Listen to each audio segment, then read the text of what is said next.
கர்த்தருக்குள் பிரியமானவர்களே, ஜூலை 20 எலஞ்சி வைட் அம்மையார் அவர்களுடைய மாரநாதா புத்தகம், பக்கம் 401. இன்றைய தியானத்திற்காக தெரிந்து கொள்ளப்பட்ட தலைப்பானது பரீட்சைக்கு நிற்கத்தக்கதாக பரிசுத்தவான்கள் கொண்டு வரப்படல். வசனம் மத்தேயு 7வது அதிகாரம் வசனம் 22-23. அந்நாளில் அநேகர் என்னை நோக்கி, கர்த்தாவே, கர்த்தாவே, உமது நாமத்தினாலே தீர்க்க தரிசனம் உரைத்தோம் அல்லவா? உமது நாமத்தினாலே பிசாசுகளை துரத்தினோம் அல்லவா? உமது நாமத்தினாலே அநேக அற்புதங்களை செய்தோம் அல்லவா என்பார்கள்.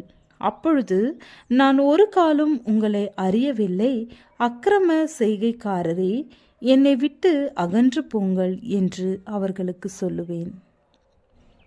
நாம் ஏமாற்றப்பட வேண்டிய அவசியமில்லை. சாத்தான் மிக நெருக்கமாக தொடர்பு கொண்டுள்ள அற்புதமான காட்சிகள் வெகு சீக்கிரத்தில் நமக்கு முன்பாக நடைபெறும்.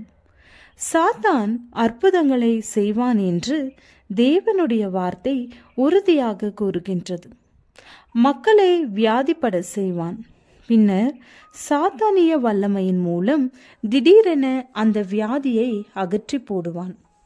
அதற்கு பிறகு அவர்கள் குணமாக்கப்பட்டவர்களாக கருதப்படுவார்கள். இத்தகைய பகிரங்கமாக தெரிகின்ற குணமாக்குதல் 7ஆம் நாள் வருகை சபையாரை சோதனைக்குள் கொண்டு வரும். அதிகமான வெளிச்சத்தை பெற்றிருந்தவர்கள் அந்த வெளிச்சத்திலே நடக்க தவறிவிட்டார்கள். ஏனெனில் அவர்கள் கிறிஸ்துவோடு ஒன்றாக ஐக்கியப்படவில்லை.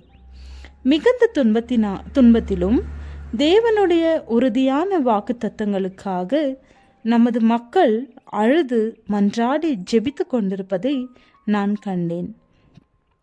நம்மை சுற்றிலும் இருந்த துன்மார்க்கர் நம்மை கேலி செய்து அழித்து போட்டு விடுவதாக நம்மை பயமுறுத்தி கொண்டிருந்தார்கள்.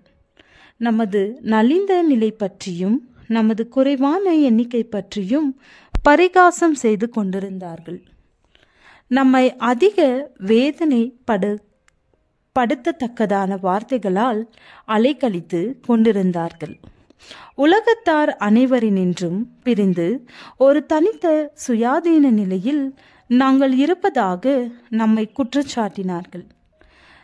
நாங்கள் வாங்கவும் விற்கவும் கூடாதபடி எங்களது வாய்ப்புகளை எல்லாம் துண்டித்து போட்டார்கள்.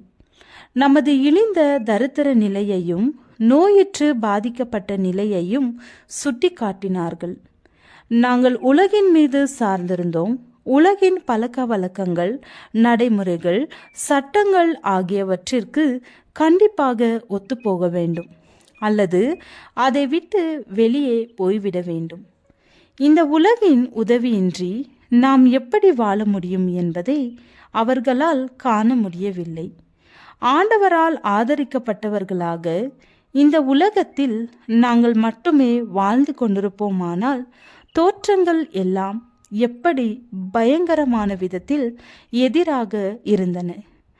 அவர்களிடம் சத்தியம் இருப்பதாகவும் அவர்கள் மத்தியிலே அற்புதங்களும் காணப்படுவதாகவும் பரலோகத்தின் தூதர்கள் அவர்களோடு பேசி நடப்பதாகவும் மாபெரும் வல்லமை, அற்புதங்கள், அடையாளங்கள் அவர்கள் மத்தியிலே செய்யப்படுவதாகவும் அதுதான் அவர்கள் நீண்ட காலமாக எதிர்பார்த்திருந்த இம்மைக்குரிய 1000 ஆண்டு அரசாட்சி என்றும் உறுதிப்பட கூறினார்கள்.